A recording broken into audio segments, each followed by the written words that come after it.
Good afternoon again, everybody.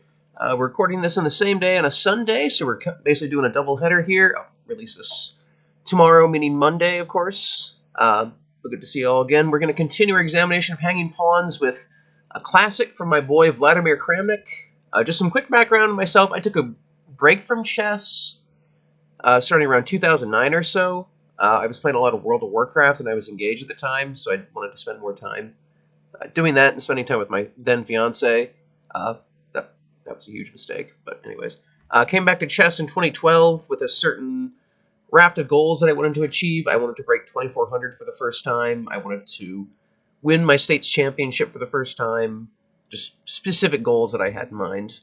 And to achieve those goals, I sort of modeled my new playing style after Vladimir Kramnik. Before, in my teens and 20s, I'd play d4. I tried to play a very aggressive style of chess. Now I'm much more positional and sort of mature and considered in my moves.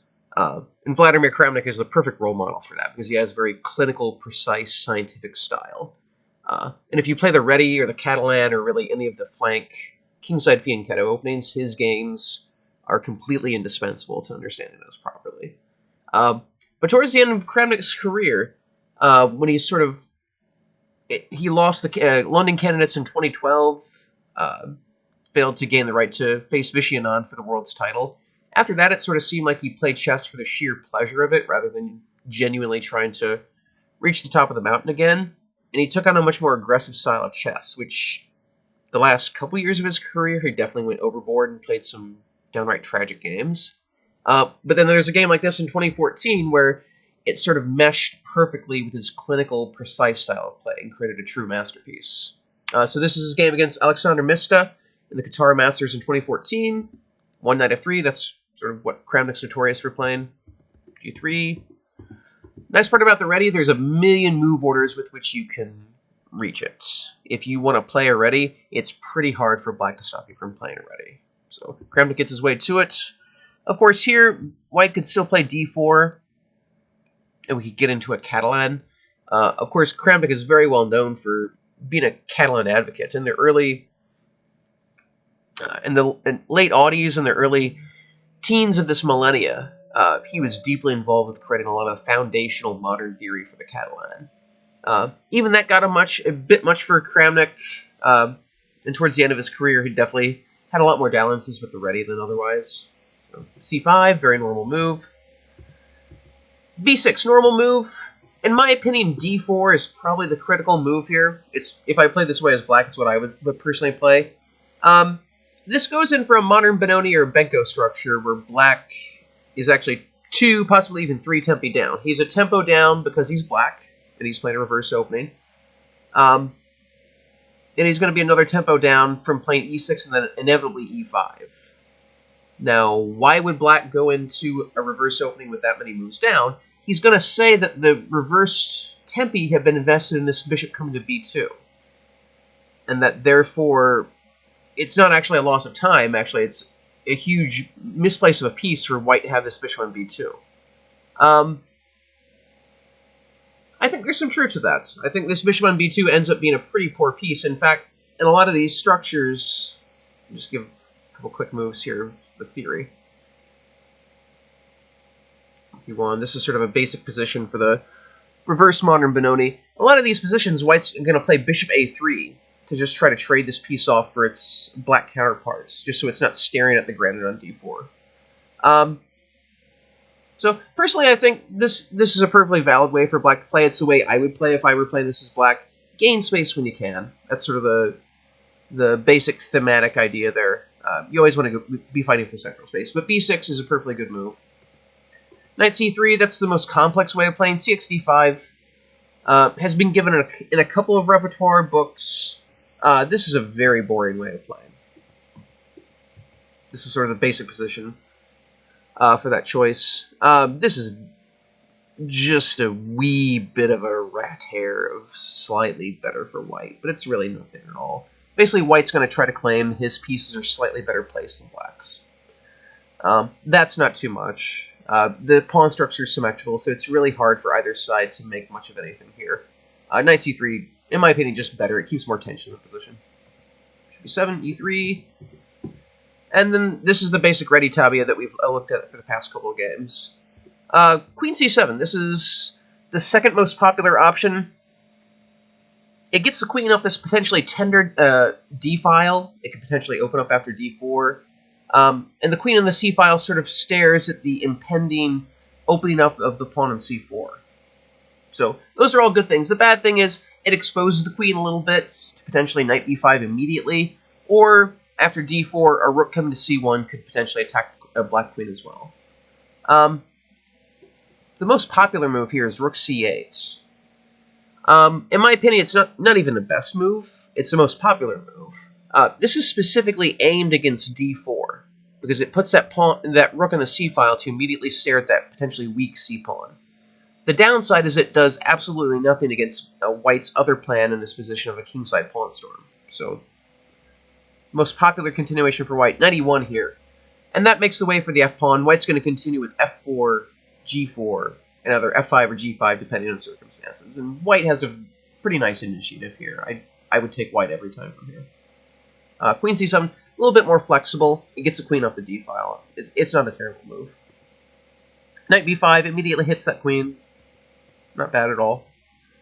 Knight c3. So this basically, white is down a tempo on the queen d7 variation, but the tempo is a6. And this is a double-edged move for black, because it controls the b5 square, but it also weakens this b-pawn. And it could potentially become a target after something like knight a4, maybe a rook coming to the b-file as well. I think it's balanced at this point, but I think it's an interesting strategic trap from Kramnik in this position. He's definitely giving his slightly weaker opponent plenty of options to go wrong, which is typically what you want to do. Queen c7, this is the best choice. It gives the tempo back, but immediately prophylactically defends this b-pawn, gets the queen off this d-file. That's a good choice. Rook a c1, mobilizes, immediately stares at the queen. Rook fd8, good development. Bishop a1, this is a little bit of a strange move. It doesn't harm the position, so I can't really give it a question mark, but it doesn't really achieve anything. White's definitely looking for black to commit some sort of error, or at least commit himself somehow before playing his d4 break. Rook a b8, this is an excellent move. It overprotects the b-pawn. It also looks to prepare the move b5 at some point. So both sides are playing good chess here. Knight a4, this is objectively not a fantastic move. Objectively, probably a move like d3 is better. Or maybe even like h3 to try to play g4 and get some space. The idea behind this, it does prepare d4 a little bit more. So it unmasks this dark square bishop. It hits the b-pawn, so it sort of holds this black queen in place, although that black queen really wasn't planning on going anywhere. But it definitely does misplace the knight. This knight is on the rim, and it is not particularly happy about those affairs. I definitely think Kramnik was intentionally playing a little bit provocatively to try to draw out some sort of strategic error from his opponent. And to be fair, that comes fairly quickly. Bishop a8, this isn't the best move. It prepares b5, but really that's not an option here because that would expose that pawn on c5 to capture. Knight a5 is stronger. It immediately looks at this sore c-pawn, so it sort of helps prevent d4. If white does play d4, black can basically end the game immediately. Rook c3, and then bishop b4, and then white has a choice of either playing rook c1, and black immediately gets a repetition, or white can play the very awkward rook c2, which is vulnerable to a move like, let's say, bishop e4, or maybe even queen c6, hitting the knight on a4 as well. This isn't a great position for white, so white objectively should take the repetition. But in top-level chess, black getting a repetition in move 20 is a huge failure for white's opening scheme. So knight a5 would definitely be a stronger choice. Bishop a8 is just a little bit passive. So d4, Kramnik gets on with this push. I hesitate a little bit including this game because it's not technically a hanging pawn structure because black never chooses to take on d4, but I think it absolutely counts, especially since we see that key d4-d5 push later in the game. Queen a7. This is the first clear error of the game. This queen will make a lot of sense if black can achieve b5 quickly. Otherwise, the queen is just sort of buried in the corner, and that becomes a very, very key factor later in the position. Basically, it puts a lot of pressure on black to achieve that key break. If he doesn't achieve b5, then this queen on a7 is just completely misplaced. And it's hard for black to achieve b5 so quickly, with white finally coming with pressure. Much better is just to take. This is just normal chess. Rook c2. And then, not mandatory, but I think b5 is very interesting here. I give a slightly longer variation in the game notes that you can look at, plus some analysis. But I think this is absolutely perfectly fine for black. This sort of helps resolve the position immediately, and it prevents these hanging pawns from sticking together and helping control central space. We'll discuss ways of fighting against hanging pawns later in the series. But generally, when you're facing the hanging pawns, you want to try to break these pawns up so they're not standing abreast and controlling space together. So a move like b5 makes quite a bit of strategic sense. But this would absolutely be better for black. Queen a7 just, again, if black doesn't achieve b5, this queen on a7 is simply misplaced. Knight g5. So this is an excellent move from Kramnik. This is the perfect time to start maneuvering his pieces. This unmasks this bishop on g2 to start providing pressure in the position, and it pirouettes this knight to come to e4. As so often with these hanging pawn positions, after d4, d5, that's going to artificially cut the board in half. So all the pieces on the queen side are going to be isolated from the black king side. Knight g5, e4 will help trade one of the few kingside defenders off, at which white will be facing a deserted kingside, which is very favorable for him. So Kramnik is already maneuvering his pieces with the kingside attack in mind, with this knight g5, e4 maneuver to trade off one of the key defenders. So very far-sighted chess from Kramnik. This is excellent. h6. And then notice immediately how these bishops are already perfectly lined up against the black king side. The bishop on a1, perfectly placed. The bishop on e4, perfectly placed. There are lines where white can just drop the bishop back to b1 and then play queen c2. And then he'll have that huge bombarding battery just aimed right directly at the black king side. This is already a fairly critical position for black. Knight a5. This is another clear error, and this puts black right on the edge. At this point, this knight really is grim, and it's going to be hard for that knight to get back into the game, and it allows white that chance to artificially cut the board in half. He has to take. This helps prevent the board from getting artificially cut in half. CD, ED, bishop f6. The bishop comes to f6 to help guard the black king side, which is absolutely necessary in a position like this. And then black can play a move like knight e7 to bring another piece over to help defend things.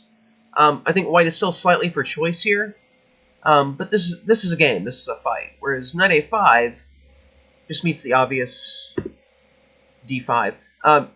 Bishop x a8, then dx c5. It's another way to take advantage of it. It might technically be a little bit more accurate, but I think d5 is the more strategically thematic way of facing this. d5 just slices the board in half. So notice how the knight on a5, the queen on a7, the rook on b8, the bishop on a8, they're all just completely cut off from the black king side. And suddenly, white has all these pieces aimed directly at the black king side, and there's not a great way for black to bring defenses over in time. So I think d5 is the absolute strategically thematic way to take advantage of black's misstep. b5, this is yet another error. Bishop f8 is completely necessary. He has to start shoring up that weak g7 point. Now this is still better for white for sure. He's got all these pieces just perfectly lined up against the black king side. He's going to continue with moves like knight e4 to bring another piece into the game. Maybe even e4, e5 to rush the center pawns up. But this is still solid for black, at least. Whereas after b5, it doesn't answer the conundrum of how to get pieces over to the black king side to help defend. Maybe cb, ab, and then queen g4. In so many of these ready games, this bishop on a1 or b2 ends up being the hero. And a lot of times it'll seem like an attack is coming out of nowhere, but if you play the ready, you always need to have this attacking formulation in your mind. So many times, black loads up for a queenside attack, or a queenside counterplay, and you'll suddenly have this chance where the black kingside is completely undefended. These ready positions can be very sharp. This isn't one of your boring English opening positions. White has a fantastic attack here, and it's almost solely due to the fact that all these pieces on the black queen side are completely shut off from defending. This pawn on d5, that d4-d5 push, that's helping artificially cut the board in half. That's one reason that d4-d5 move is so vital to White's cause. Bishop f8, a little bit late for that. Knight c5. Bishop f6 is another perfectly valid way of going. I give the analysis of that in the notes that you can look at, but knight c5 is the more fun option. Typically, if you can have fun in life, you should, so why not? f5, this is forced but weakening, so Kramnik finds his way through to batter. Queen g6. fe, this is the final mistake. Bishop c5 was mandatory, but after bishop e5 here, White's down a full piece, but it doesn't matter. Queen f7, take.